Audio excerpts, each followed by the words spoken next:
The Against All Odds podcast, sponsored by Oak Forest Recovery. Welcome to the Against All Odds podcast. I am Rachel Elizabeth, and we have RJ and Hunter and special guest Luke C., who is owner of Eagle Creek Ranch. And we go way back, guys. Actually, Dennis Besenet's days. Yes. I'm so happy that you're here. How should we? Where are we getting this started today? I mean, I think one of the cool things is the fact that you guys know each other super well, you know what I mean? Yeah. Or like not super, like how you guys, your paths have crossed from the other side. Yeah, met sure. in active Right? addiction. Yeah, Right? totally. Right, give us super that active. story. Give us that story. Super active. I had just met a gal who's now my fiance, and we get Shout out married, to Marley. married in We March. love Shout you. out to Marley.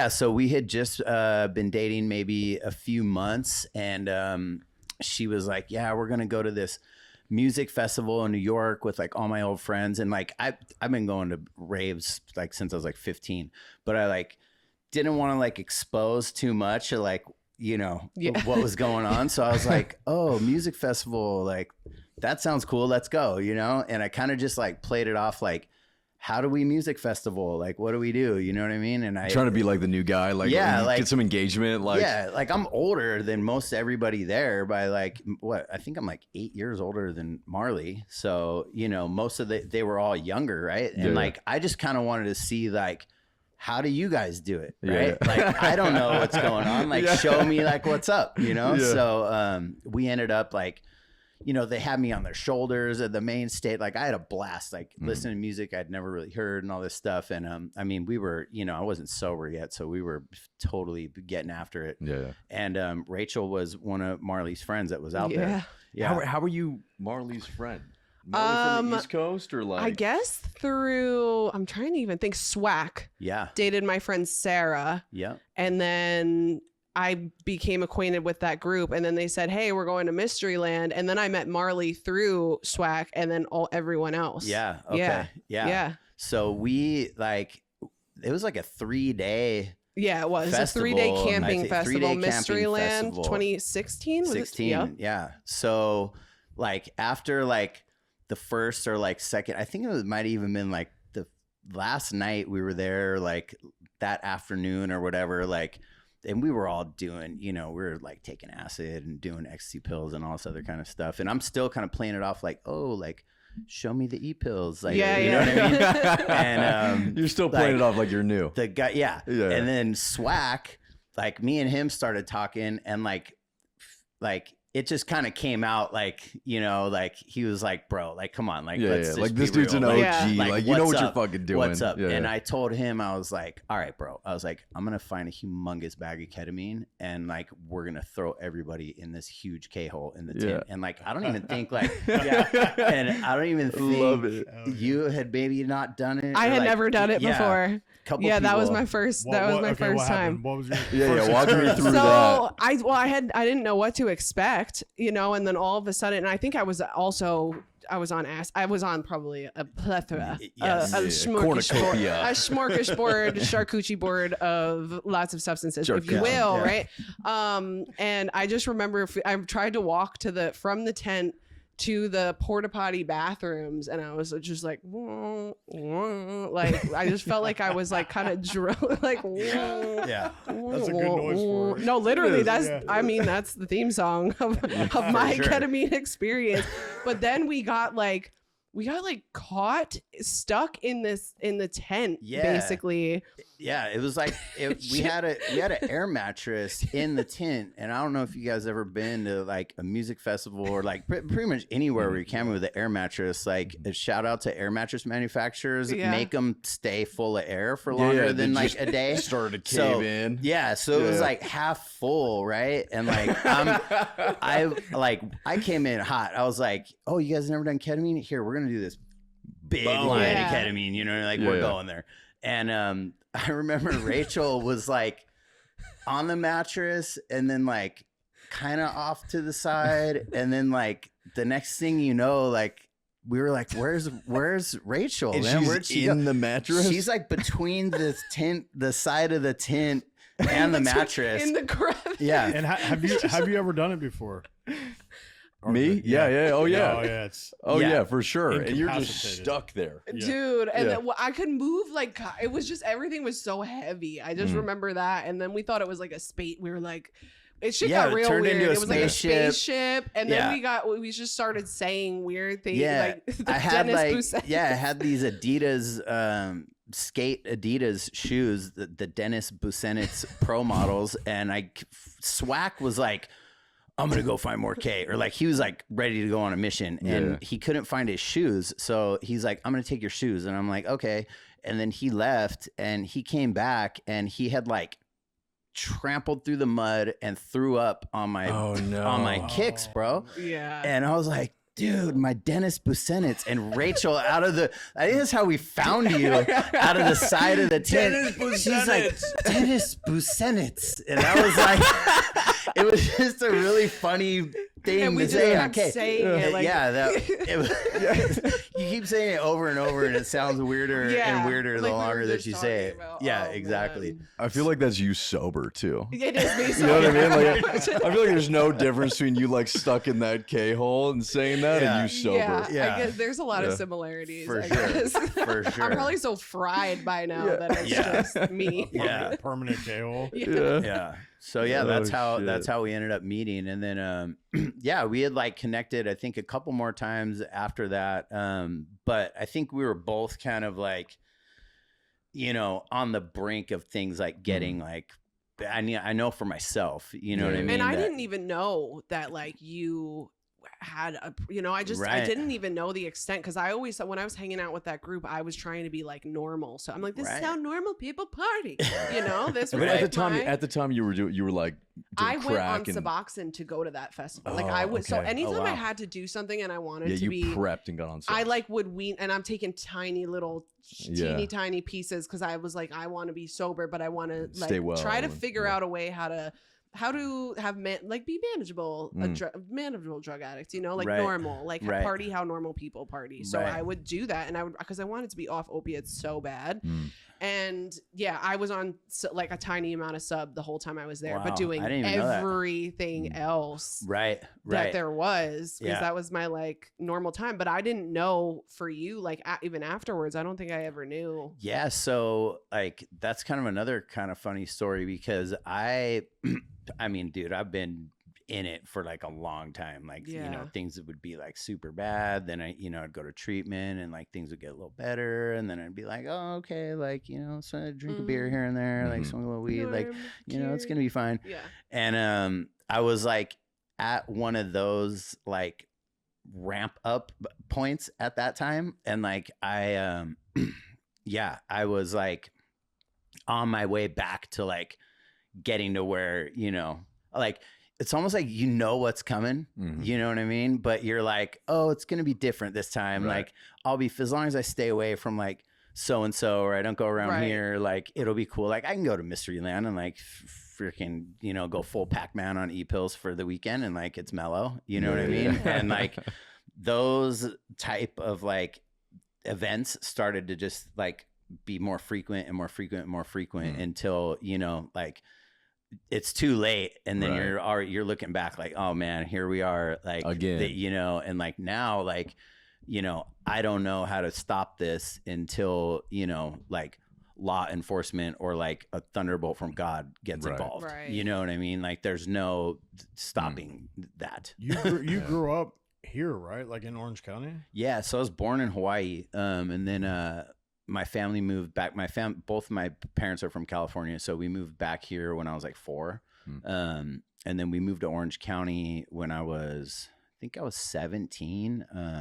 Because I was just like, I was a terrorizer, dude. Like, I just had no chill, and like out the gate. Like, one of my first stories my mom would tell me was when I was in preschool. Like, I got kicked out of preschool because during nap time I was like waking all the other kids up. Like, I was just on that mode. Yeah. So that just like carried through, like, long before I ever like even thought about doing like anything. Like, I was just always kind of like that, you know what I mean? So we moved to California, moved to Orange County when I was 17. Barely got a diploma. I don't even know how I even like looking back on like what I was doing at that time. Like, I don't even know how I managed that. I think it was like the one, like my dad was like, you're going to get a diploma. And I was like, I'm going to get a GED. And he was like, no, you're not. Like, you're going to get a diploma. And like, I think for him, that was like the one thing I was like, all right, like I'm going to make this happen and get that done. And then like, it was like, that was like the pinnacle of life achievement. Like, as long as I could get that, then I could just go do whatever I wanted. Right. So like, as soon as I graduated high school, I was out and I moved to Venice, like late 90s. Ran around in Venice for Great a time long to be running around Venice, right? Oh, dude, that was like The good old days. Yeah, that was when it was like fun. That's actually where I got introduced to ketamine, was when I was in Venice. Yeah, and yeah, it was no responsibilities really. I was like DJing a lot at nightclubs, and we all had like a rave cave there, you know, and it was just kind of like a communal like effort to like get the rent paid and like have enough, you know, tortillas and cheese in the fridge, like in case you got hungry. And like, that was it. Other than that, it was just like party time, go to the boardwalk, you know, do whatever, you know what I mean? So yeah, I lived in LA for, you know, a long time, during those years before the consequences kicked in, you know what I mean? When it was fun. I remember you talking about living in London. What was that like? Like, how did that happen? So I went over there.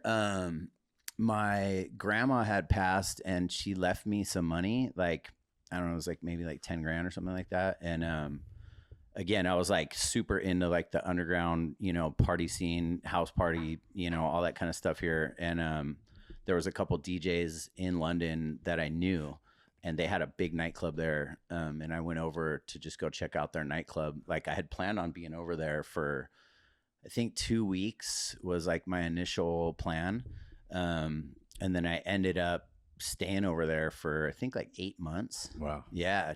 I went solo, brought like my backpack, my skateboard, my Dodger hat, and was like, let's go. You know what I mean? And yeah, it just turned into like, I mean, you've been over there, so you know, you end up meeting other travelers, and you know, they're like, "Hey, we're going to Greece." You know, like airplane tickets are like, you know, $20. Super cheap. Yeah, like on EasyJet, I think it was like 40 euros or something to get all the way down there. I was like, "Yeah, let's go."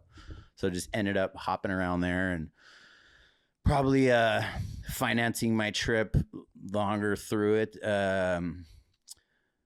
With let's just say, you know, let's what are we about to say? Yeah, let's just say that, you know, I overstayed my welcome for sure. Yeah, and it was time to go home after a while. I ended up running into a guy at a bar actually, and I could tell he was American, and he just looked like he was like going through it. And it's weird when you're over there and you're American, because it's like you see another American, and it's like automatically like, Team America. Like, I don't even know you, but like, we're tight. Yeah. And like, I went over and was asking him like, hey, like, what's going on? And he was like, oh, I was traveling with my friends for like a year, and 2 of them went home. And this is like in 2005. So like 9/11 was like pretty close to there still. And I guess they had came home, and they got jammed up by like Homeland Security, because your travel visa is only, I think it's like 6 months, I think. Something like that. Yeah, 6 in the UK.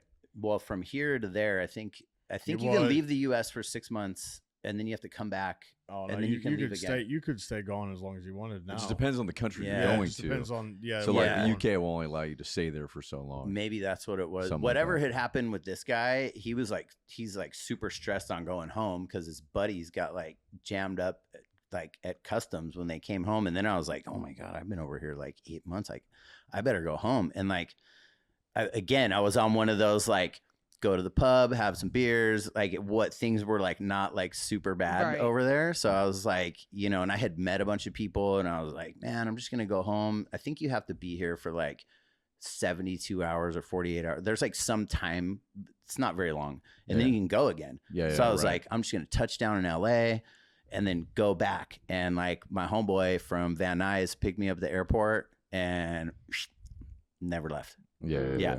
Was off just and running. off and running like immediately, like right after that. So it's like that's like typical, like that's how I roll. You know what Yeah. I mean? It's like, yeah, it's okay. And then it's super bad. And then it's like, you know, then it's good. Then it's okay. Then it's super bad. right. You know? What was your first run-in like with the police?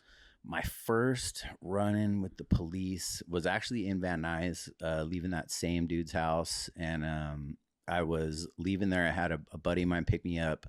I can't remember where we were going. And funny enough, 2 cops on bicycles pulled us over. no. And we were in a car. Shut the fuck up. The dude. guy that was picking me up was like, No. yeah. Why did you stop? That's okay. So I'm not driving. I'm in fucking the drive. I'm in the right. Yeah. I'm in the Like, what passenger are they gonna seat. do? So it Did was they my have like friend, a fucking light? like, Like, what did they do? think- Flashlight? I was getting him some weed. I think this is before the dispensary days, and he wasn't from here. He's from Florida, and he was like, just square guy. Yeah. He just wanted to get some weed. Like he didn't know, like, you know, Oh, like everything where else. he was picking me up from, Right. like what was going on, Yeah. and I see the bike cops, and they're like, I looked super sketchy, like in the passenger seat. You know what I mean? And wait, I could, what did you look like? What were you like? dude, I had like Okay. shaved head, like, you know what I mean? Like, yeah, I just had the look, like, Yeah, you know, yeah, like this fool's up like, to something. looking back, I Yeah. can tell you that. Like at the time, like you were I like, was I like, look I was like, good. what are you Killing talking it, about? Like, yeah. I look Yeah.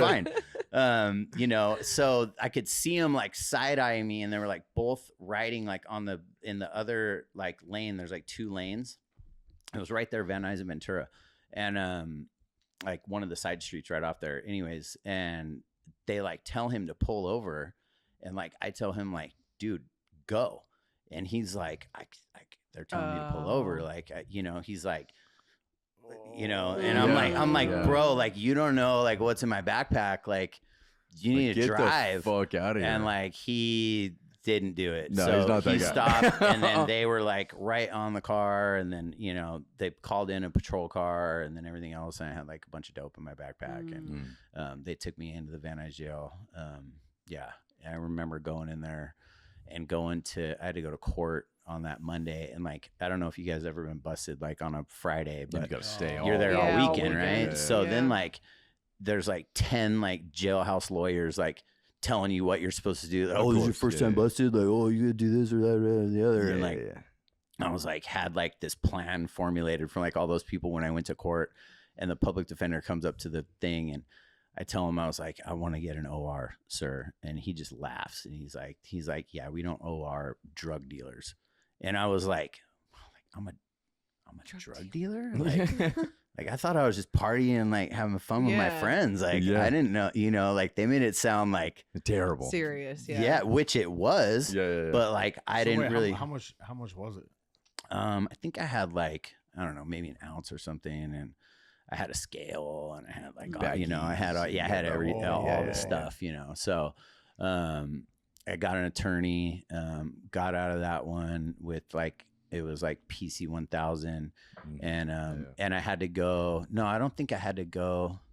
I didn't have to go to rehab. I just had to do like some classes, Drug court like, classes. yeah, like not even like that crazy. It was like I had to go like 3 days a week to like some class, and like I ended up going to the class, and then like I was trying to find a class like that didn't test, because like I knew that they were out there that like wouldn't They test existed. you. Yeah. Like they just kind of like, you know, because you have to Whatever. pay them, you know what I Yeah. mean? So like my mind goes to like, I know there's some shady dude out there that's like just taking everybody's money and running this class and like not testing, you know what I mean? So I found the spot, and then I got to the class, and one of my homeboys was in the class too. So then again, right, it's like Off. Yeah. eked out of that one, and then like off and running, you know, again, and like that, yeah, that just became like total pattern, you know, like, Yeah. and it was How never. old were you at that time? God, at that time, maybe I was like 20, maybe 24, maybe How 25 old or were you when something you got like sober? that. 39. Got it. So You know? 24 to 39. Yeah. Constant repeating of more Constant consequences. repeat of more consequences. And like, that's like all this stuff looking back, like after getting sober and like doing the work, you can see like what was going on at that time. But like, well, you know, I'm doing it. Like I couldn't really see it, even though everybody's telling you like, hey man, like you got a problem. Like the judge, my family, like, you know, my friends. And I'm like, oh, you guys just don't understand. Like, you know, oh, this will be, you know, it's like the mind just like. In the face of irrefutable evidence. Yeah. And everybody around you telling Right. I Denial. think like alcoholism and addiction is the only disease that you have to diagnose yourself. For Yeah. sure. That like you have to True. believe it. Yeah, step Because if one. you don't believe it, Yeah. then you're not going to think it's true. That's true. You know what I mean? It doesn't. Goddamn. It's so. And that's like the, you know, that's the thing about it, right? Like if you get sick with something else, you go to the doctor and they tell you. You're like, oh yeah. You're like, yeah, okay, like I'm going to do that, right? And then it's like here, it's like, you know, you're dying of addiction, and then you're like, okay, and then you like go outside and vape and have a cookie and leave and fucking don't even think about it again. You know, it's like. Yeah. Yeah. Well, it's like we have a disease that centers in our mind that For talks to us in our own voice. For sure. Right? For Like, sure. that is fucked. Yeah. And that It's voice so is gnarly. sick as fuck. Like, Yeah. that's fucked, dude. So Yeah. sick. Because there's It's nothing like- I trust yeah. more than, like, you know, I hear my own voice. Yeah. That That's a internal great monologue. idea, Yeah. Yeah. Right? It's like I grew up my whole life having that one voice that's inside my head. And now it's the one telling me that I don't have it, but it itself is The it. thing. You know, Yeah. like that's crazy. It's crazy. So it just, I mean, it takes what it takes, right? Like, Right. you know, until you get to the point where you're like, Right. all right, like I'm fucking done. You Yeah. know, like I'm not doing What this. what anymore. was rock bottom for you then? You know, that's a good question, man, because like I don't think rock bottom for me was the worst thing that ever happened to me. I think that term rock bottom gets a little crossed up around here Yeah, I sometimes totally because agree.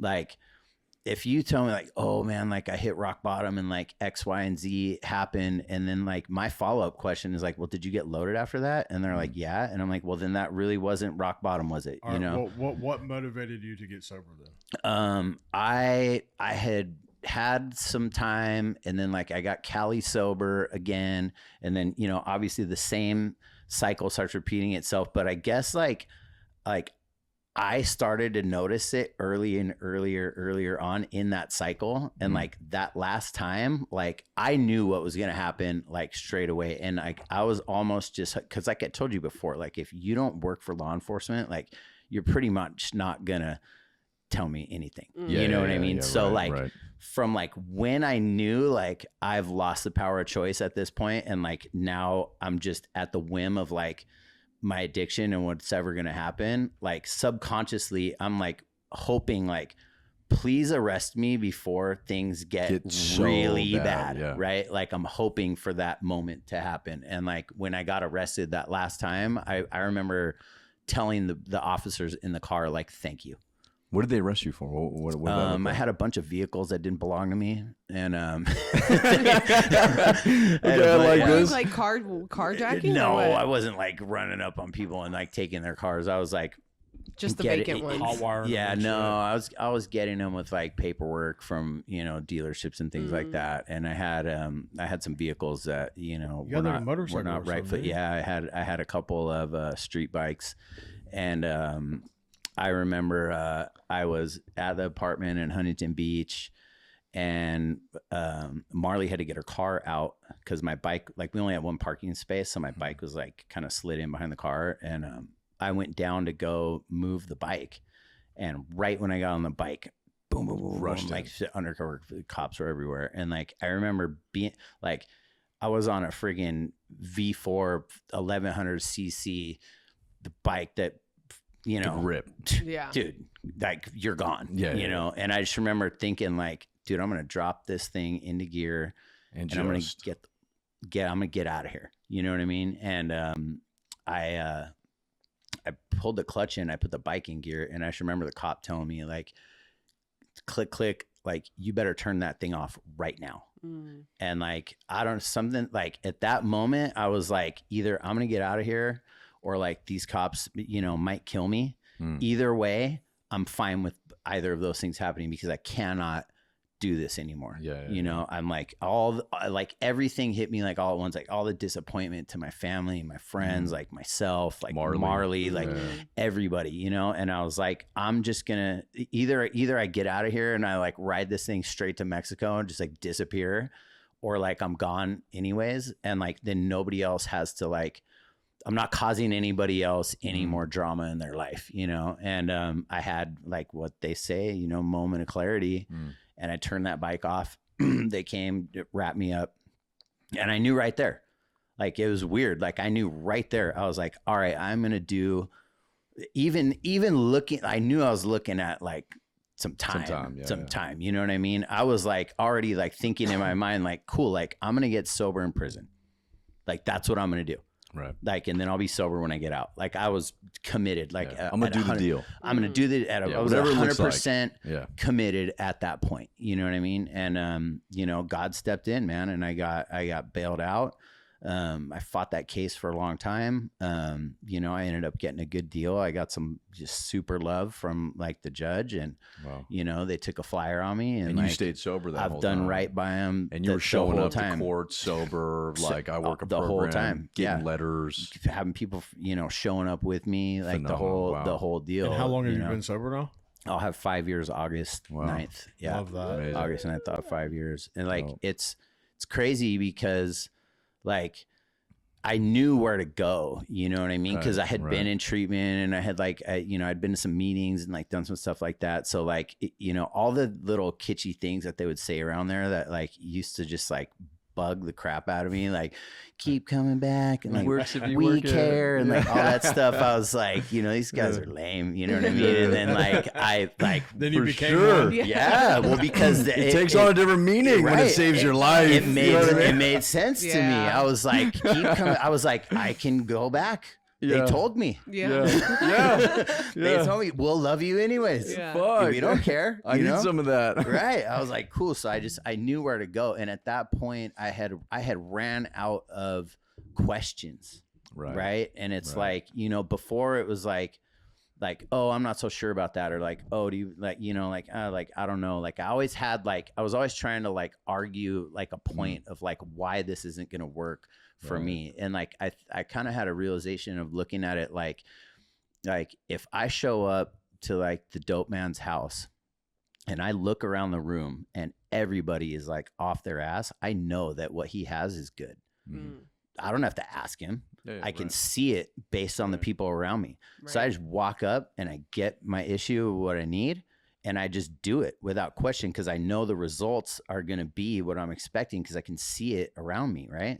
It's like I show up to a meeting, I can see everybody's doing the deal. They're all successful, happy, everybody's clean up, they're laughing, right? And then I go up and say, how did you get this? They hand me, you know, the book, issue, right? And now I got a million questions. Here's the dough. I don't know, right? Are you sure this is going to work, right? So it's like at that point, I just kind of looked at it the same way, and I went in there and I was like, this is obviously working for other people that, you know, are around. And I saw some people that I knew and people that like I used to, you know, party with, and they had some time and like they were happy. So I knew that like if it will work for them, then it's gotta work for me too. And if it doesn't, I'm gonna give it 100% of like, I won't be the reason why it doesn't work. I'm not gonna be the reason, right? So I just, whatever they told me to do around there, like I just did it like without question, you know? Be like, what do I do now? They'd be like, go stack the chairs. Cool. Great. Right on. I'll go stack chairs. You know what I mean? Can you explain the 12 steps to somebody that's watching this that might not understand what it is? Man, it's a design for living that really works. That's right. You know, it's a process of, you know, self-exploration, really. Like I would say if you're watching this and you're, you know, I don't know anything about it, like quitting drinking or quitting getting loaded, that's just the price of admission. That's just to get your foot in the door here, to have enough break from that stuff to get your mind clear enough to be able to actually figure out what has been making these gears turn in there and what keeps driving me back to the same thing. So it's, you know, it's growing up. It's a process of growing up and taking accountability for, you know, your actions and taking responsibility for things that have, you know, things that I used to like as a reason to like, if you only knew like what was going on with me, like you would be getting loaded too, kind of a thing. And then looking at those things from the other side and like really like taking accountability for my parts in those decisions, you know, and like realizing that like I was really the source of most all of my problems, you know? So like, and that was eye opening, you know what I mean? And then learning how to like process, you know, problems as they come in differently, and like perception change, and just like really just getting outside of my own head. Like they say, like, you know, you've got to come up with a higher power, right? And like me, like I hear that as like, I need to go to church and I'm not going to do that. Right. So I'm out of here. You know what I mean? And like, that's not what it is. The only thing I had to do is realize that a higher power is just not me. Right. Something besides myself, whatever it is that you can grab onto, get it. And it'll grow from there. What is your higher power? Man, that's, you know, I don't think I'll ever like be able to define it or like understand it. I know that it's, you know, it's all knowing. It's like the spirit of the universe more for me. You know, it's like everything is kind of interwoven into these different, you know, pathways, and we all intersect, and we're all here to like help each other out in some kind of way. Like I know today that like every situation that I get myself into, including like just sitting here with you guys today, was laid out in my path by a power greater than myself, whatever that is. You know what I mean? And it's weird because the more I lean into that and do the things that like, you know, I feel like I'm supposed to do, the signals get louder of like what I am supposed to do. So it's almost like it compounds on itself the longer and longer that it goes, and then I can hear it more, and I know where I'm supposed to be. It's like the success of it begets more success. Yeah, it's like, you know, it's looking back on it, you know, like a lot of the like I always put it in, I don't know, I'm weird, but like I ran around the streets for so long, like concepts and analogies of like being in that life made more sense to me. So like I looked at it as like, if some guy I didn't even know came up to me and was like, hey, will you front me a pound? I'd be like, absolutely not. Right. And he's like, well, will you front me $5 worth? Yeah, you know what? I'll front you $5 worth. And then he comes back and he gives me the $5. And he's like, hey, will you front me $10? All right, I'll front you $10. And then he comes back and he pays me a 10. And he pays me a 20. And then over time, he comes back after a while and he's like, hey, can I get that pound? Yeah, you got the pound. Cause like you came through for me every single time. Right. That was like me and a power greater than myself. I love that analogy. Right? Yeah, that's a fire analogy. Right? I was like, I don't know, I'm not sure. Like I'll lean in like a little bit and like see what happens. And then I was like, okay, like that was cool, you know? And then like it just over to now I can lean in fully. And like, I think the longer I do it, sometimes I know that there could be like pain involved with that. Right? But I grow from that stuff now, instead of letting those things consume me and drive me back to the thing that I know is for sure going to kill me. Right. Yeah. What's something that you hate the most about the addiction treatment industry? Oh man, shit. Where do we start on That's that? a good question. What do I hate the most about it? Man, I don't even know. It's a hard question. I mean, like as an operator, like I love it being an operator and doing my own thing. You know, I kind of stay in my own lane when it comes to that kind of stuff. Like, I don't really know like what everybody else is doing necessarily. Like if we're to like me and RJ, like I know you, right? Yeah. And like, I know how you work with these people, you know what I mean? Right. So it's like, I kind of just stick to like the group that I know and I know what they're doing. And I just kind of stay like in that mode, you know? I mean, there's a lot of things probably going on that like, you know, I just kind of stay in my own lane with that kind of stuff. Like, like the more I feed into like negative things or like let myself get like, oh, this, you know, I get worked up, you know, and then like it starts to spill over like into my own like personal serenity life, space. And then like, it's not going to come out in that way, but it'll come out in, you know, another way. Right. So like, I just kind of like, I guess I just put blinders on and try to like lead by example and like be like, you know, what we're supposed to do, and then hope that other people see that and like they can follow that, or like, you know, at least be like part of the like good example. Yeah. That's a good answer. I mean, yeah, there's probably a lot of things out there, you know, but again, I don't really know what anybody's doing out there. Yeah. It's a good way to look at it. I actually really like the way you look at that. You know, it's like, I'm sure there's a lot of things I think that we probably don't like that we've heard about. Right. But I think, you know, we're both in a unique spot because we're operators, right? Right. And at least out here, the thing that I get most worked up about, because it's so close to where I'm located or where Oak Forest is located, right, is that there's all these other, you know, super unstructured, entitled places that open up, right, and then try to, like, you know, almost entice your clients to leave. Yeah, that's a bummer. Yeah.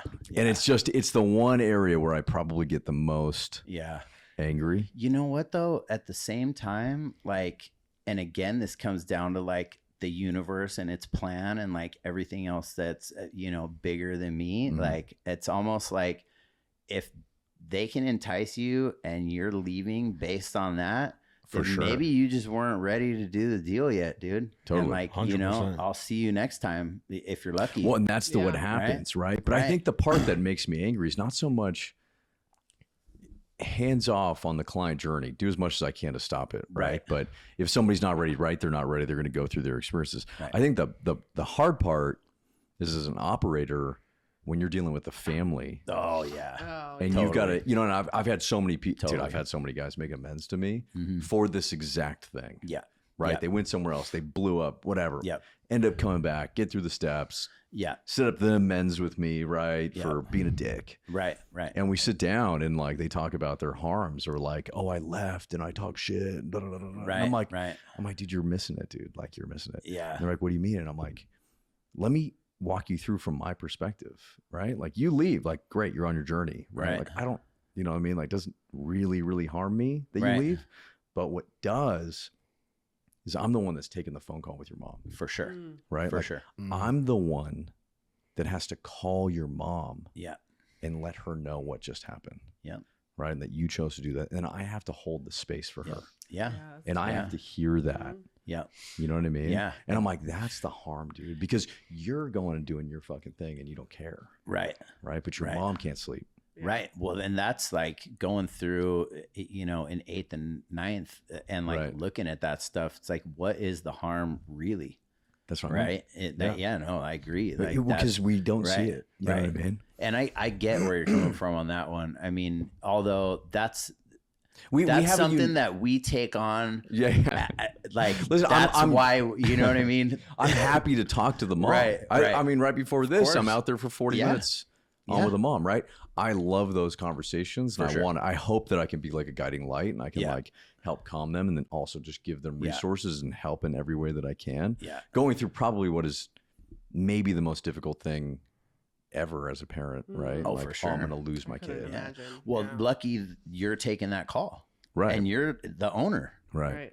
Psh, probably a lot of these places, you know, like Yeah, they don't get to talk to even anybody. get a call. Mhm. And Yeah. if they call in, they're definitely not getting on the phone with the Right. CEO. Yeah. Right. They're just getting a, oh yeah, I don't know, you know, sorry Yeah. about your luck. Little Yeah. Johnny's gone. Yeah. You know what I mean? So that's like, Yeah. and that's why I like, you know, I stick with the people like you and other people that I Right. know. Right. Cause like, I know I'm going to get that. Like we operate different levels of care. Yeah. You know what I mean? So like, I know it because mom's on my end, right? Oh, where should he go when he's done? Yeah. You know, oh, go to Oak Forest because it's super legit. I know the owner. This place is awesome. Mm-hmm. And like, I know that once I hand somebody off, then it's like, I'm not like losing sleep over like, what's RJ doing down there with these guys, right? I'm like, Yeah. I'm good from there, you know. And then Right.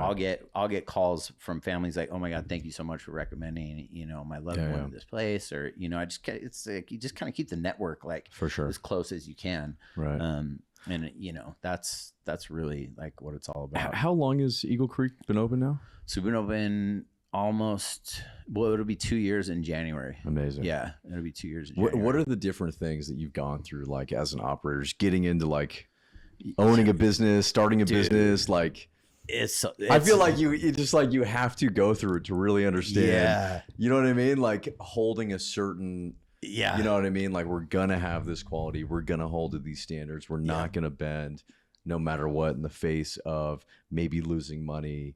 Right. And you know what I mean? Right. There's just to walk that path. There's a lot, like, and there's a lot, like, you don't know what you don't know, Right. until you find out. and then you're in it. And then you're in it, right? Like I've learned, and Andrew and I both learned a lot through this process. I mean, luckily we had like worked already and had enough knowledge of like, you know, most of the stuff. But I think like the amount of knowledge that we had was still fell super short of the things that we needed to learn. And again, it came really down to like our network of friends that I was making phone calls, you know, all the time. I mean, I still make them, you know, and I call like, hey, like I call another operator I knew that'd been in the game for a long time. And I'd be like, dude, what do you do about this? Or like, how did you deal with that? You know what I mean? And like, thank God I had a network of people to help me through that stuff, because it is a lot of stuff, you know, like it's even like on the medical side. Like I remember interviewing nurses.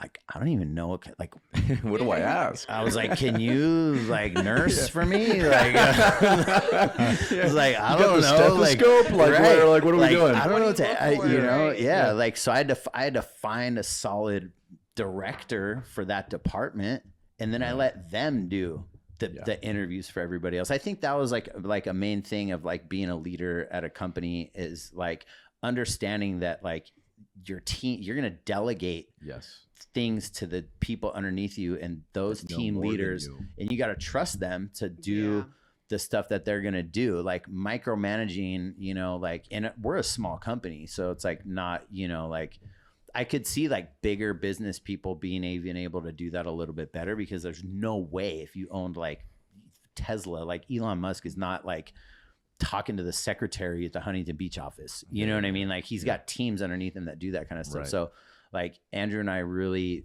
like, and to get the team together was probably one of the hardest parts, was to find solid people that I can trust to like, you know, they're going to do their job and do what they're supposed to do. And I mean, obviously we still, you know, I have oversight. It's not like we're, you know, hands off, but you know, it's like I can go to bed at nighttime knowing that like the night nurse that my director hired is going to be, you know, everything's good there. Yeah, because the company is really just the people. Yeah, it is. Right? Yeah, 100%. It's the people that you got. Yeah, for sure. Yeah. As so we're like, blessed. That's what we do, man. Yeah. So we got to find good people, and then hopefully they adopt into the culture, and then, you know, and make yourself available too. Right. You know, like our office door is like always open, right? You know what I mean? For clients, employees, anybody, you know, it's like, we're always available and there, you know, which I think is huge too. We take all the calls.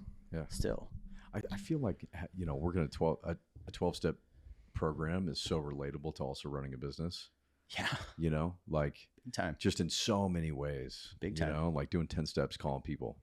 You know what I mean? For sure. Like, oh shit, I'm super scared about this. Like, oh, I have a lot of fear, and I want to sacrifice on these values. Right.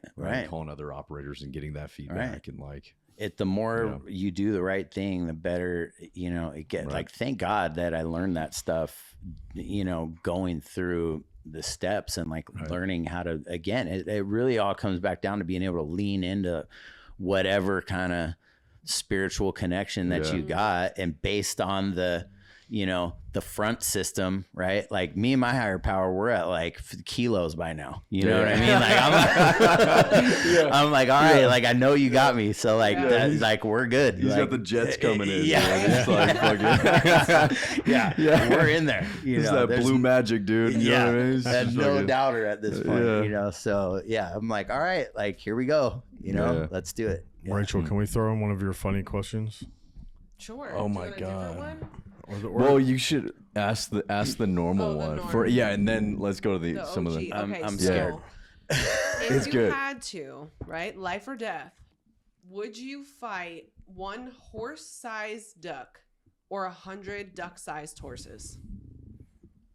Which would you rather take on? Wow, that's a really hard question. Think about it. Take a second. Duck-sized horses. I've been around geese. They're pretty they're pretty aggressive. I feel like I'd rather take on one big That's what duck. I love yeah. when we do Yeah. that. But here's the thing. Man. Did you notice that online? Like Everyone said the horses. everybody said the horses. Yeah. Maybe that's because we're drug addicts and we're like, No, give I me said the the same fucking. thing. No, because Hunter I'll be was like, I'd fucking kick all the the shit horses. out of them.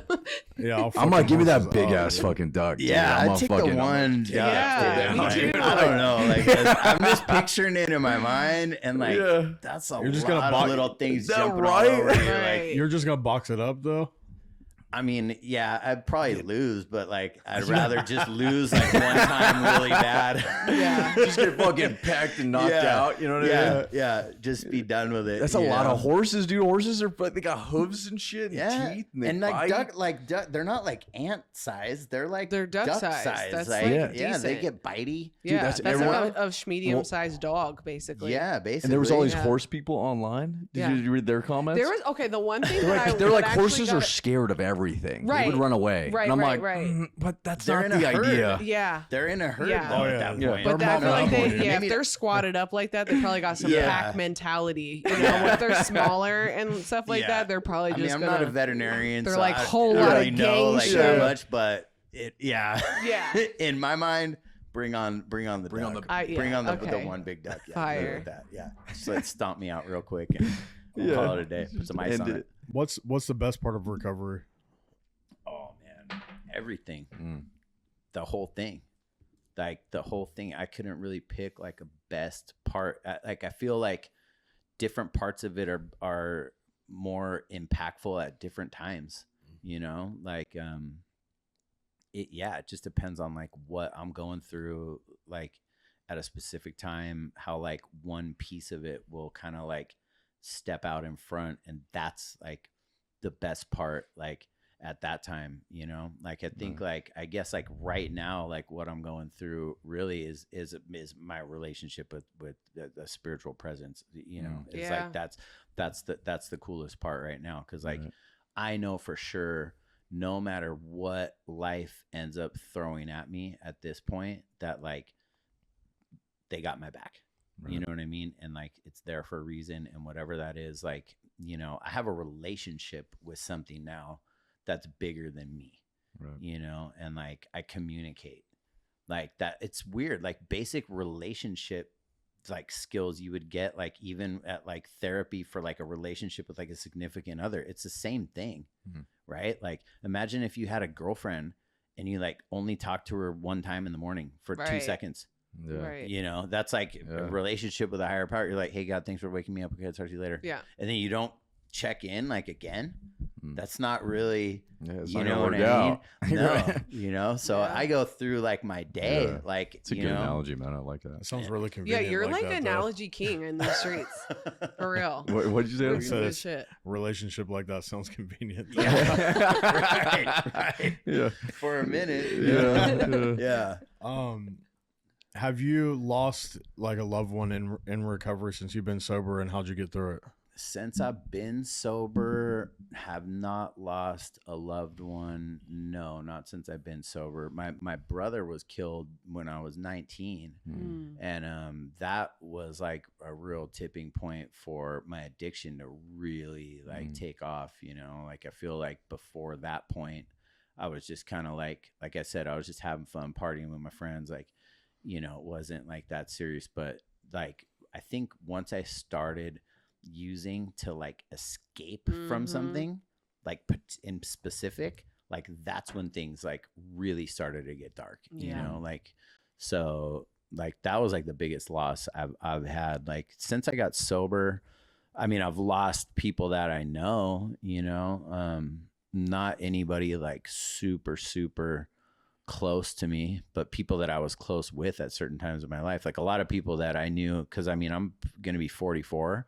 So like a lot of people that I've known, you know, partied with or, you know, used with or whatever you want to call it, like for years. A lot of those guys and gals are like, you know, they're a little long in the tooth and they're starting to drop off, you know, which is like a bummer. Even from like unrelated, well, from like stuff that's like a result of, right? Like maybe you didn't like OD and died, but like maybe you like had heart problems and like you didn't know that. And then you just continued to do your thing. Like it's weird. Like there's drug related deaths, I'm sure, that get ruled by a coroner as like something else. Yeah. You know what I mean? But it's a result of a lifestyle that like, you know, you were living for for a long time, you know? And it's like, you don't really think about that. I mean, I don't really think about that stuff when I'm out there doing what I'm doing. You know what I mean? That's like, what was your drug of choice? Man, I was doing whatever you had, man. Yeah, whatever. You know, what was it at the end? Like at the end when you got arrested? At the end, I was doing a lot of speed. I was smoking a lot of weed. I was drinking a lot. It's like the whole list. Yeah, I was like, but that was the cocktail. That was like the daily, cocktail. like that was like the weed, daily jam. speed. Yeah, I was just smoke weed crazy all day. I was like doing a lot of speed, and I was drinking. And then you know maybe on the weekends like go to do like if you like came over to my house and you were like, hey, like I got like a bunch of like there was never like a no, I don't think I'm gonna try that. Let's try it was like if you had something like I never heard of, like I would be like what's that about, you know what I mean, like so there was I was doing everything.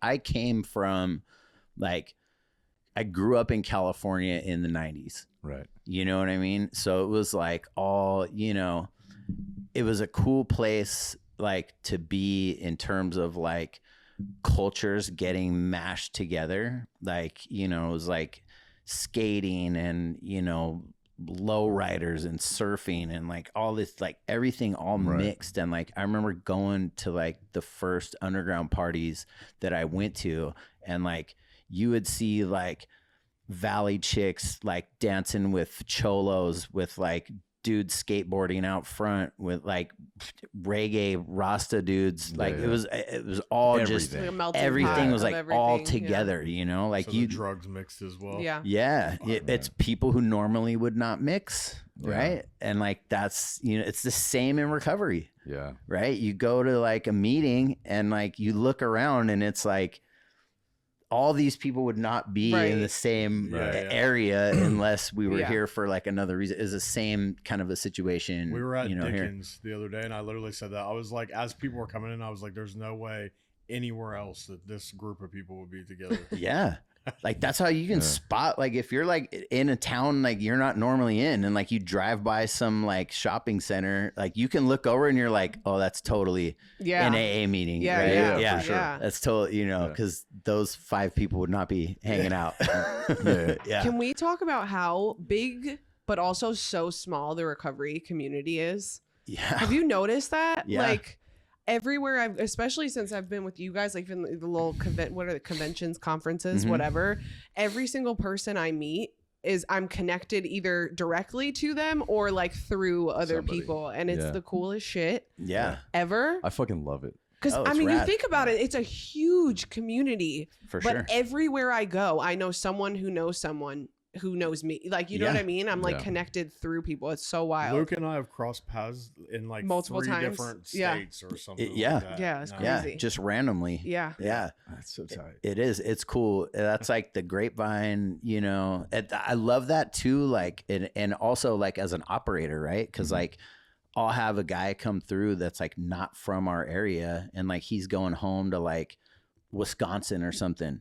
And then I'll just get on the horn like, hey, you got some people there, you start plugging who knows them in. somebody in Wisconsin, you know what I mean? Right. And then, oh yeah, I know so-and-so, boom, boom. And then I'll get the number, and then, you just can connect people that way. Like and that goes like worldwide, really. Like, I think the longer you're in it too, like the more people you meet that are in it longer, that know more people, I guess. And it's just this crazy network of all of these like ex-alcoholics and junkies.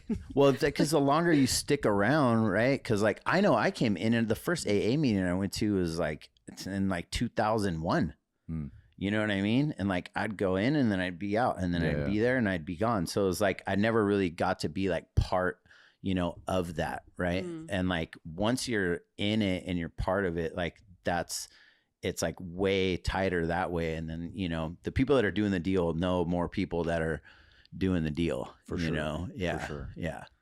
I think we've got such a unique opportunity that most normal humans do not get. For sure. you know, as being like card carrying members of AA. You know, I think or normal any people could 12 Any benefit. 12-step You know what I thing, mean? yeah. Like, So I think normal people could benefit even maybe more than we can from a program 100%. like that. Right. to I think be it says honest. it in the foreword of one of the Yeah. books. Like Yeah. this way of life has benefits It's for for everyone, right. Yeah, for sure. Like Yeah. I've met people that are like, man, I wish, like they'll start talking to me about recovery and, you know, oh, what's it all about? And you kind of start explaining it, and they're like, oh, like I wish like my husband could do like do he something said, like that. you know, Yeah. could do something like that. You Yeah. know, it's like that's why I said like getting separated from the alcohol and the drugs is just so that you can do Right. The 12, the like deal, actually doing you know, yeah, like that's what it is, Right. right? It's like, but we can't do that when we're, Right. you know, like Getting if you'd all- have approached me like down at the pad in Venice, like get Yeah, out of yeah, here, yeah. you know, Yeah. like Yeah, there's like no Jehovah's way. Witness knocking Yeah, at the door. You know it's what I like, mean? no, Like, yeah, with you the know,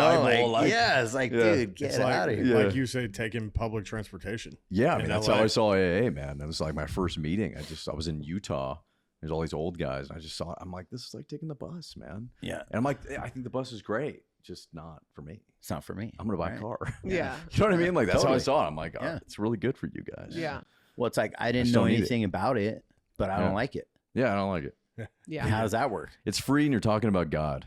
Yeah, And I'm that's like- the thing, right? I think that's the thing that really drives a lot of people away from it, or is like gets misconceived a Oh, lot. yeah. Mhm. That it is like all about like Jesus and like the Yeah. church, which And I'm religion, not knocking right. that at all. Like if that's Totally. your deal, Totally. like It's like just not what it is. it's just not what it is. It's just not what It's it not is. what it is. It's yeah. Is AA a cult?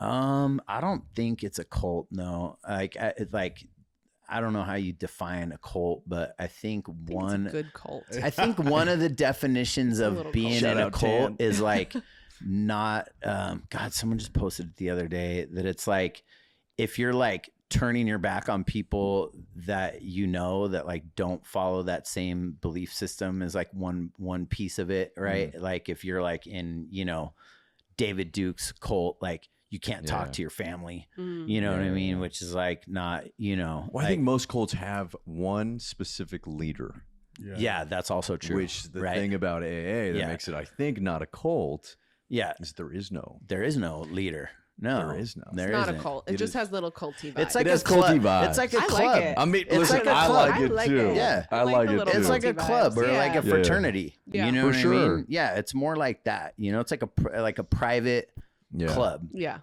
For I sure. just think AA is one of the coolest journeys and experiences Yeah. yeah, that you can go through. for You sure. know, like almost in like the human experience. And I was somebody like I love adventures.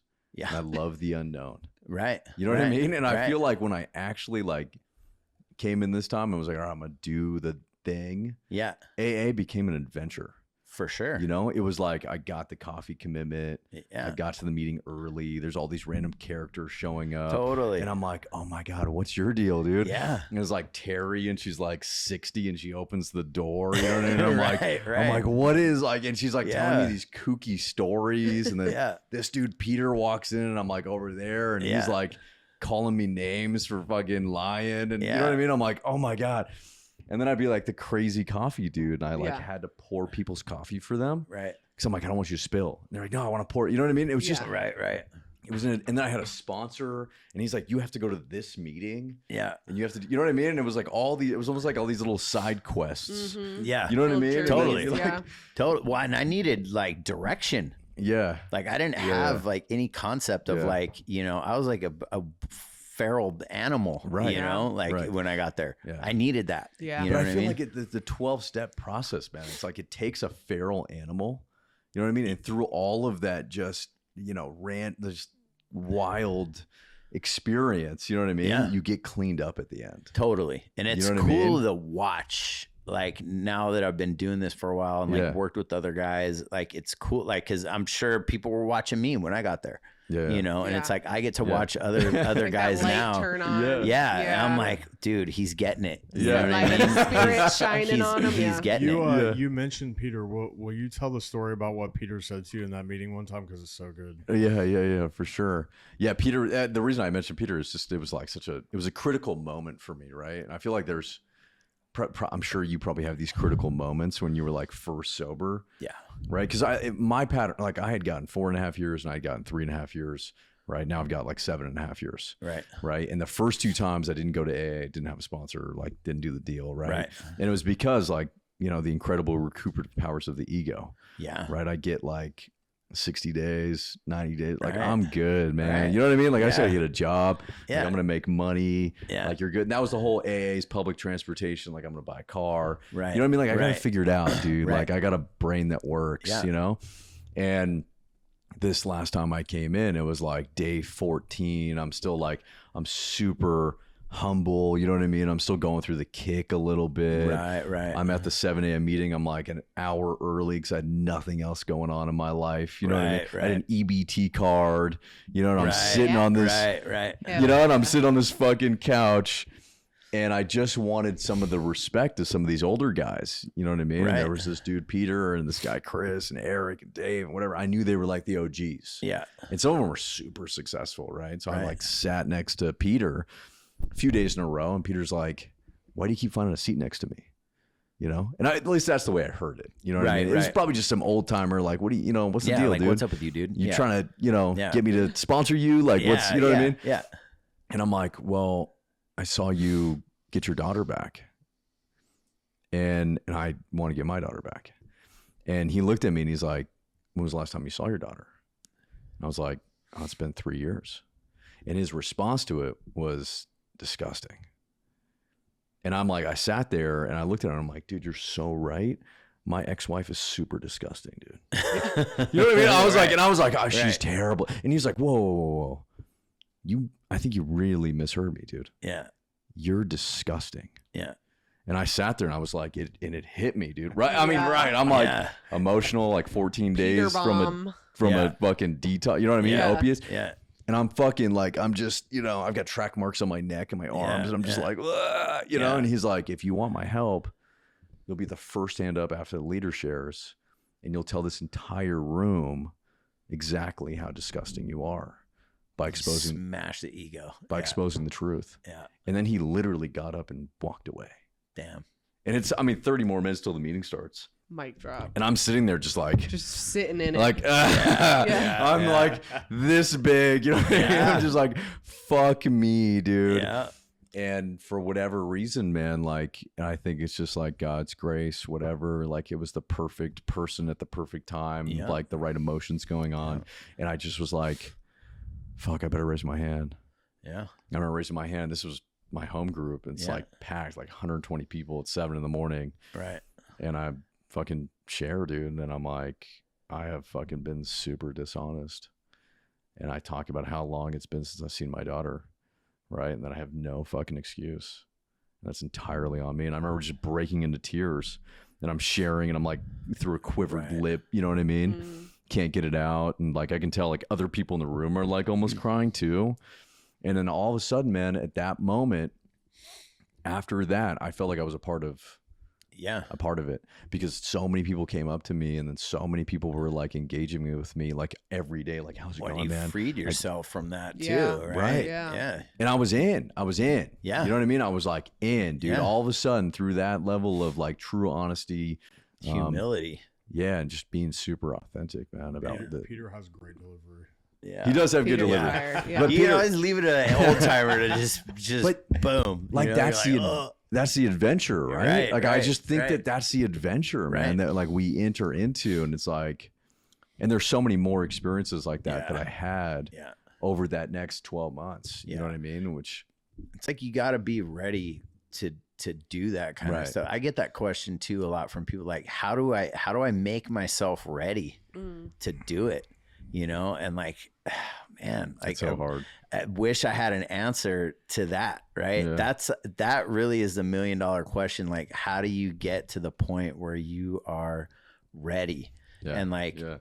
To have an experience before the ego comes back. Mhm. and just be willing to like, Yeah. you know, be willing to do anything. Right. Right. And like like when you're out there running those streets and doing what you're doing, Yeah. you're willing to Yeah. do Right. anything. Right. It's, you just got to apply that same Yeah. amount of willingness energy is to what I not like to even call that it. much. Not even that much. Yeah. Like not even You don't that even much, have right? to do that. All you need is a little sliver, a little you know? bit, and like we'll meet you the rest of the way. Yeah. But it's like as an operator, right? Like it's like that's the thing I obsess about all the time. It's like, how do I create enough of a fertile soil, Right. that when somebody enters into that experience, Yeah. that things that are unpredictable happen at a higher rate, Right. right? Like, because I feel like like recovery happens in the unpredictable.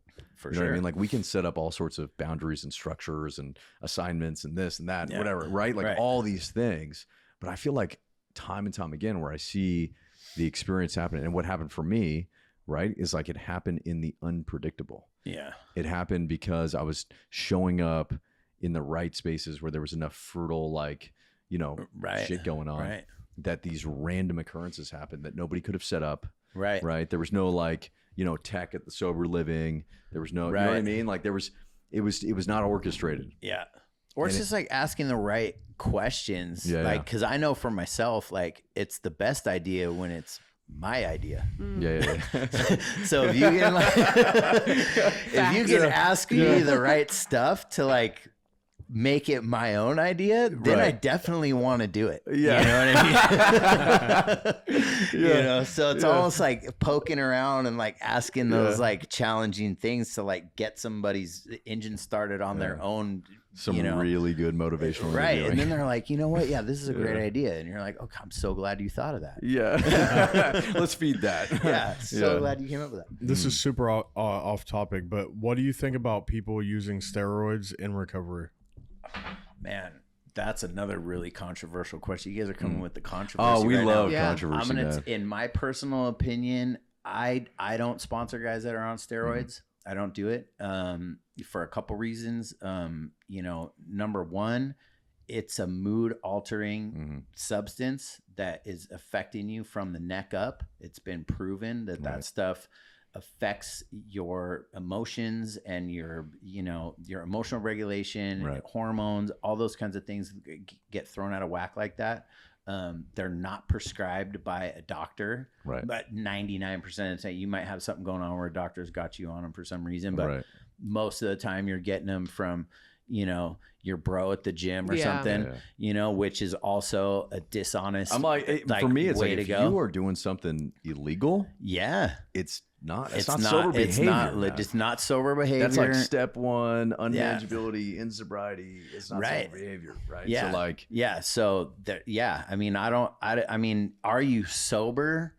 That's like debatable, right? It's just not a road that I go down with, like with the guys that I work with, because I've seen that stuff take people out, Me and too. I've seen guys die over that. Yeah. Right. And it's again, it's the, like in my own experience, like I told you guys, right? Like, a little bit of beer, a little bit of weed, a little bit, and I'm ramping it up to getting right back to where I was. And then like I've seen guys on that,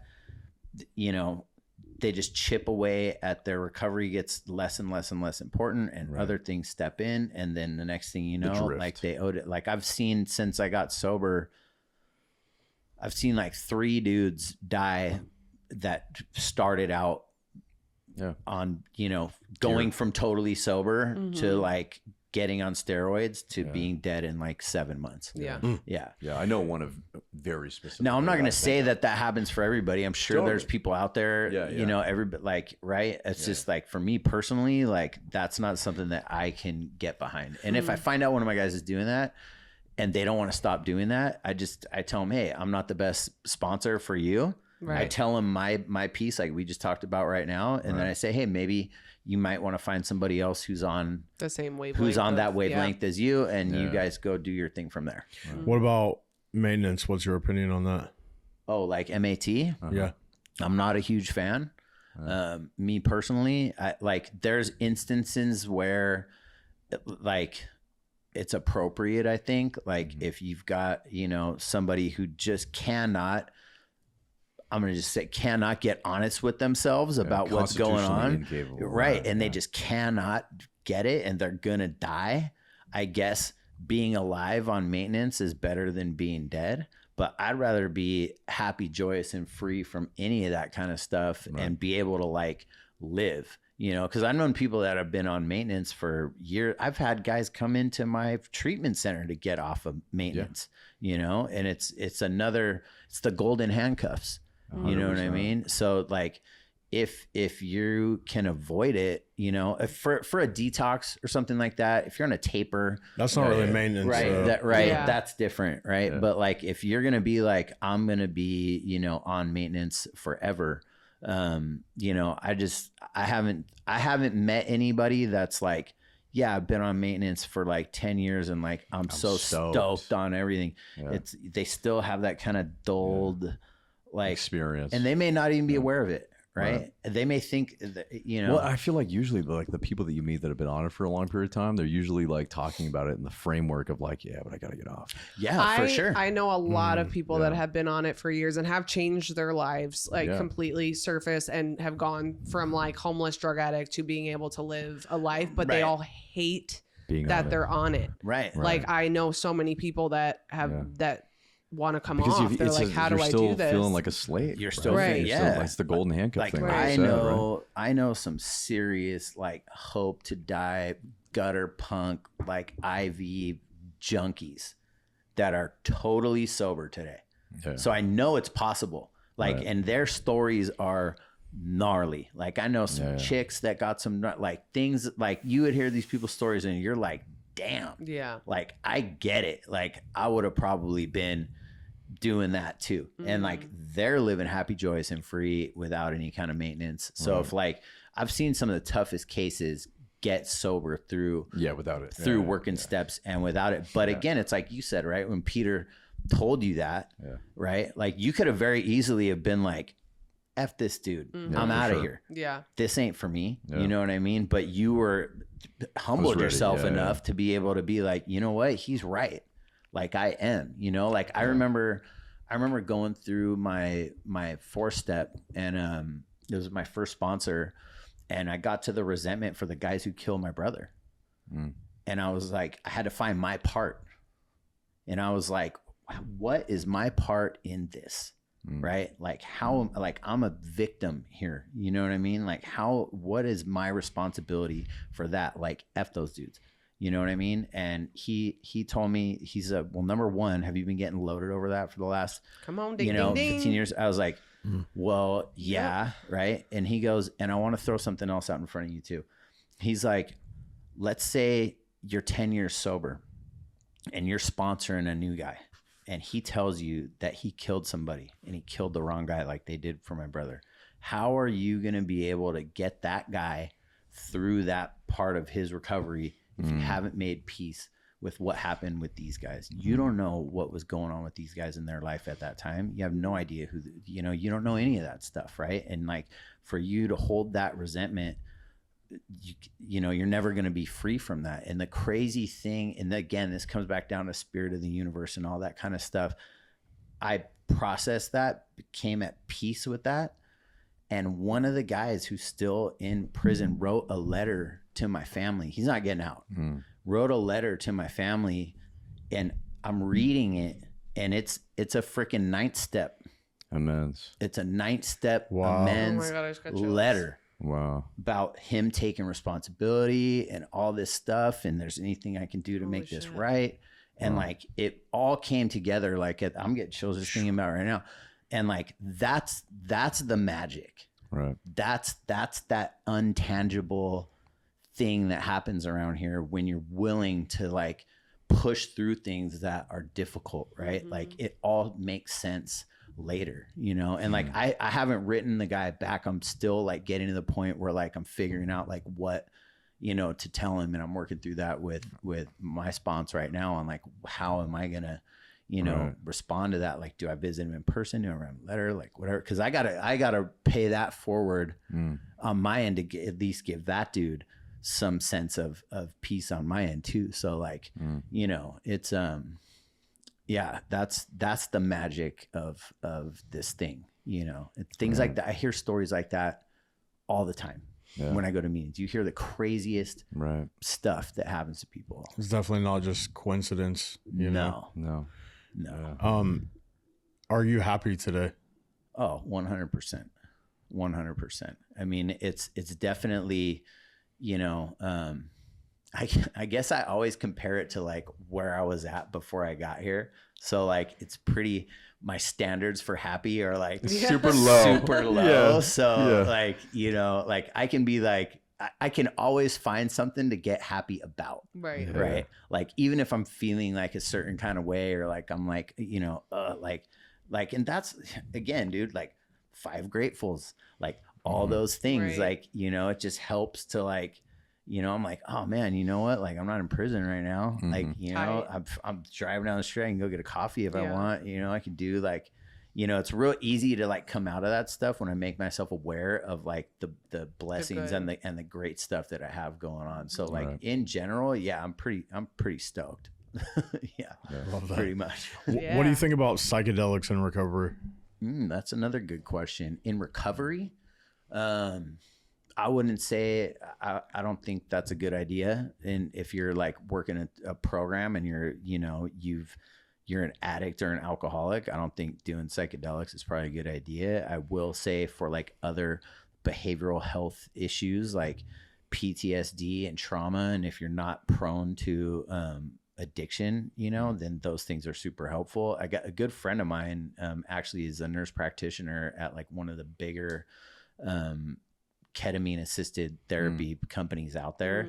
And like, I just talked to her about, I was just over at her house and we were just talking about this. And I was asking her the same thing, like, how do you like screen for this? And like, what does that look like? And they do a pretty thorough like screening. It's all self-reported. Yeah. And that's what I asked her too. I was like, this is all self-reported. Like, how do you know? And she brought up a really good point. She was like, look, man, like if you're doing this through us, it's super expensive. Right. So like if you're, it's not like an amount you can literally go on the street. That's what she was like. Yeah. If like, that's what you're trying to do, like there's better ways you to could do save it. a lot of money and go ahead and do that, you know? So like for that kind of stuff, yeah, I would say and again, like, I don't know, the jury's out, right? Like in my experience, I know that I shouldn't do that because I love that kind of stuff. Yeah. So like if I go down to South America and go with some shaman and they do like the ayahuasca thing, dude, I'll probably have a freaking feather in my hair. And I'll be living down there doing it every day,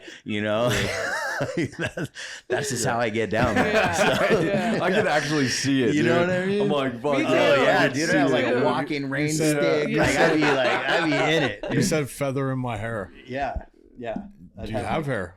Oh no, actually, but I'd probably grow it if I did that. Yeah. I'd be like, I'd go full like hippie, you know, mode. But I'd be doing it. I'd be doing it all the time. Vibes, you know? But I've literally exhausted that like You've done experience, right? I'm like, psychedelics. Yeah, I'm gonna go on this crazy acid trip because I heard like it'll help me get sober. You know what I mean? And like, you know, I end up right back where I was always at. Right. So I would proceed with caution if that's, you know, if you're an like addict or an alcoholic. I'll say this, you know, it was like, I tried every single other way to do this. Right. Like I told you guys, I got sober when I was 39. The first AA meeting I went to, I was 21. Right. All right. I tried every single thing I can think of. And I fancy myself as a pretty resourceful guy. Yeah. Right. And like, you know, I tried everything. And it's like, lo and behold, the one thing that everybody said would work finally worked. And it was the last thing that I tried. You know, it's like if you took an engine apart in your garage and you have the manual, it's like the manual tells you this goes here. And you're like, you know what? I don't think so. I'm going to put this spring over here because it looks better. Like it's not going to start. You know what I mean? Just do, you know, what it says. And like, you know, it's a guaranteed version of that's going to work. And that's like, for me, like guaranteed version of staying sober is practicing those principles in all my affairs. And it's worked for me so far. And it's worked for a bunch of my friends for, you know, years and years and years. My sponsors are like 21 years, 22 years sober. Yeah. It's so interesting. Doing the same thing. Because I also feel like in recovery, right? Like the same is true when I've got like a resentment or something's come up. Right. And I'm like, fucking, Right. I'm fucking Right. like really upset. The last thing I think is going to work is the first thing that does. Right. Right. Which is For like sure. picking up the phone, doing a 10-step, Yeah. Right. going to God. Right. You know what I mean? And Right. especially if I'm in a justified resentment, Right. if I feel For sure. justified, you know, I can like sit in that, dude. I'm like, yeah. I don't want to, dude. Yeah. That's not gonna, Yeah. you know, like I'm like, I have to "Mm." stew in things sometimes, Right. a little bit, Yeah. until it hurts enough that I'm like, Right. fuck, all Right. right, Right. God. You It's know? not like that stuff goes away completely. Yeah, it's like, you know? worse. yeah, It but just I don't eats at I don't you. act out on it today, right? No, I'm good at pausing. Yeah, Right. you pause, right? It's like Yeah. but again, it's just training myself to do that stuff over Right. like a course of time, and then it's like I already know, Yeah. you know. It's like I'm like, oh, there I go again. Yeah. You know what I mean? Damn. And then I'll stew on it for a little bit and think about it. And, you know, I'm like, dude, it happened to me on the way up here. Mhm. Literally. Like this guy's driving all over the freeway, cuts me off, goes in the carpool lane. I pass him because, you know, he's like everywhere, almost hits my car. And like, I'm ready to like kill this dude. And like in my mind, in the course of about 5 seconds, like we get in a fight. I Yeah. beat him up. The cops come. Like all this happens, like, you know, in my mind. And then I'm like, oh yeah, that's, you know, that's why we don't do that. He's, you know, he must need to get somewhere faster than me. Right. Yeah, And then yeah, I yeah. just kind of slow down. But it happens quick where like before Mhm. I'm like hunting this person down. Yeah. You know what I Yeah. mean? That's how yeah. I was. Yeah. Yeah. Coming I'm up like, beside them and kind of like Bad. moving Yeah. them over. Like, Oh, yeah, let pull me my show you, window dude. down. Yeah. Right. Totally. You Yeah. know, so it is restraint really. Yeah. And I think like that's something you'll hear from, you know, a lot of different spiritual groups throughout the planet, right? Patience, restraint, Yeah. forgiveness, like all those things are like what makes you closer to, you know, Right. like Spirit, the God, spirit, whatever like it doing is, your yeah. best, you know. So like that's really, this was the one thing that like helped me to do that, you know. Right. And I'm grateful for that. Hell yeah. Yeah. We've got like 5 more minutes. Yeah. Do you want to ask any questions? Actually, I don't think I have any. I feel like I talked a lot. You at did- it you was guys. great, man. Yeah, that was- no, that was fire. No, this that's what went we great. want, man. And That's it what we flowed want. hogging the mic. perfect. It was yeah. it was great. Do you have Okay, any? cool. Do you have any Phenomenal. questions? Do I have any questions? I got a question for you Yeah. and you. Like, how is it like being sober and being like kind of, you know, famous like on like the internet and stuff? Like how Rachel loves that question. do you get that question a lot? I Well, think she's I've famous. asked for that question. Yeah, like how does that go? Like do people do people hit you up like, hey, how did you do this? Or like do you feel like a lot? Yeah. like that you're like honest like stage more, or like you have to be a certain way because no, people are not really, like because yeah, I I don't come know. off really. I don't really put a character on when I do my content. Right, You I know know what that I mean? because I And know yeah, you. Right. Yeah. Unfortunately, that's me. Yeah, I know that. So when people ask me, like I get a ton of messages asking me stuff like that, and when I notice a lot of people asking, I'll usually just make a video and make it public, like people, Right. and I'll reply to comments, you Right, know, right. like I'll video reply to a comment so that the masses can see it, and I Right. talk a ton about. If anyone has any questions, I will make like a Right. 10-minute video about any questions they have, and I get it out Right. there because that's my main purpose. And you're for- also very responsive to messages as well. You know, you do respond to a lot of people. I've That's noticed rad. that. And Yeah. how about for you? Is it like I mean, we is it a create two trip? different kinds of content. No, for sure. So, but yeah, it is. I mean, especially because like my content is very specific to recovery. Right. So when I go to meetings, people recognize me. Right, You know, right. even on the other side of the world. You know? Right. Yeah, it's interesting. It's a Yeah. good way to inflate the ego a little bit there sometimes. Right. You know? Right. But yeah, no, it's good. I'm grateful to be able to help people and connect with people. And I think that's Yeah. the most important part of it, you know, and that's Right. honestly my intention behind my whole platform is like using Right. it for something good as opposed to like That's rad. fucking off somewhere, It's you know, so just crazy. being like blow up, don't act like if I need someone to punch me directly in my face Right. if I ever like veer off that path Right, right. and don't stay true to who I am.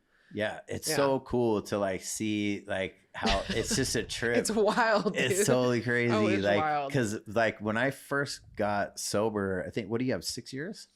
7? 6.5. 6.5. Yeah. Yeah. So you had like maybe like a year and a half, like more than me, and like we had followed each other on Instagram just because of we knew each other. Right. And then like I remember being there with Marley, and I was like, "Damn, Rachel's got like 2,000 followers on her Instagram. I was like, too crazy." I was like, "Rachel's got like 10,000 people on her Instagram." And then I was like, "Dude, she's got like 40,000 people on her." I was like, "What is going on?" Yeah, it was. And Well, then, that's like, how I was too. Honestly, I was like, "What It's the so heck?" Yeah. It was cool to watch it happen though, and like know you, because like that is you, which is like it's super super rad. Like you wonder like.